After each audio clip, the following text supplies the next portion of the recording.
Bonjour à toutes et à tous, bienvenue, j'espère que vous allez bien. Je suis heureuse de vous retrouver aujourd'hui pour cet épisode numéro 12.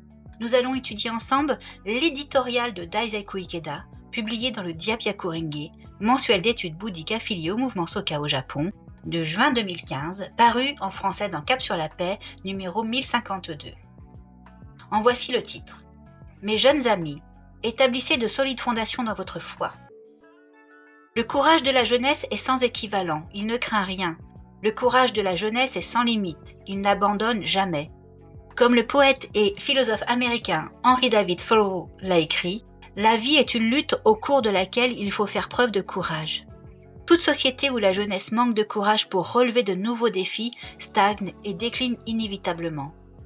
Il est de la responsabilité individuelle des responsables de se dépasser afin d'encourager et d'inspirer la jeune génération par leurs propres exemples. Le Sutra du Lotus décrit les bodhisattvas sortis de la terre en ces mots.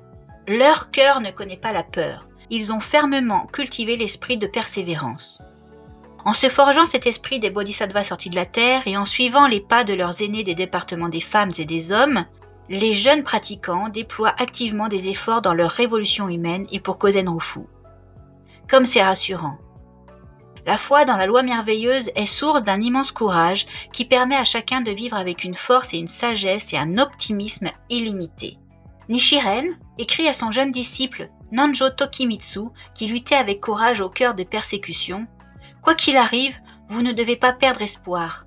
Soyez ferme dans votre démarche et si les événements ne se déroulent pas comme vous le souhaitez, alors renforcez plus que jamais votre détermination. » La frustration peut parfois nous gagner et nous amener à penser « J'essaie de toutes mes forces et pourtant rien n'aboutit.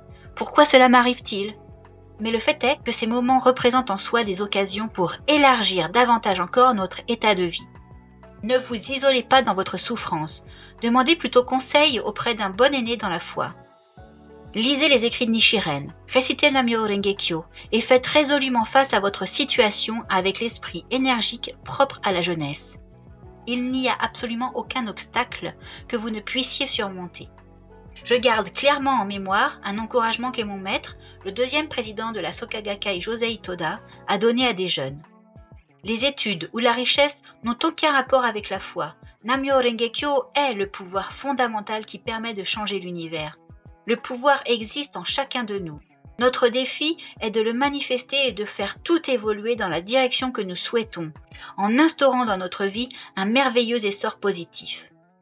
En réunion de discussion, les pratiquants partagent leurs inspirantes expériences dans la foi avec le sourire rayonnant de la conviction et ils assurent en toute confiance aux autres que eux aussi peuvent changer leur vie et transformer leur environnement.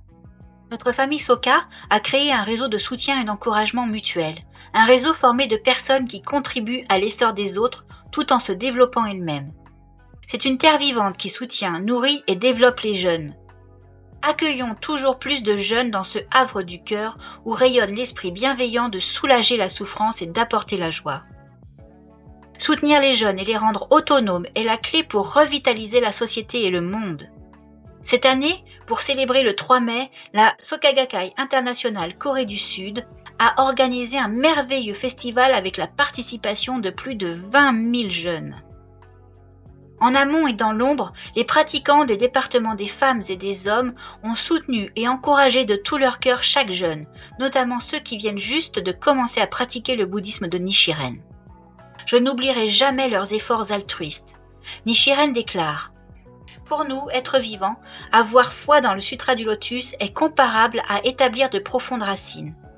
Nous pratiquons la loi merveilleuse, loi qui contient simultanément la cause et l'effet. Par conséquent, même si nous ne voyons pas de résultats immédiats, nous étendons jour après jour profondément les racines inébranlables du bonheur, des bienfaits et de la victoire. Avoir la détermination de remporter la victoire avec un courage indéfectible, quelle que soit la situation, tel est l'esprit de la Soka Gakkai. Jeunes bodhisattvas sortis de la terre, j'espère que vous deviendrez de grands responsables, à l'image des arbres majestueux qui s'élèvent haut dans le ciel. En cette époque confuse, tandis que vous luttez, tout en chérissant votre vœu, établissez de solides racines et remportez la victoire avec vos amis. Merci pour votre écoute, merci pour votre soutien. J'espère que cet épisode vous a plu. N'hésitez pas à nous suivre sur Instagram, pensez à vous abonner afin de ne rien rater. Encore merci d'être là. Je vous dis à très vite pour un nouvel épisode. Prenez soin de vous.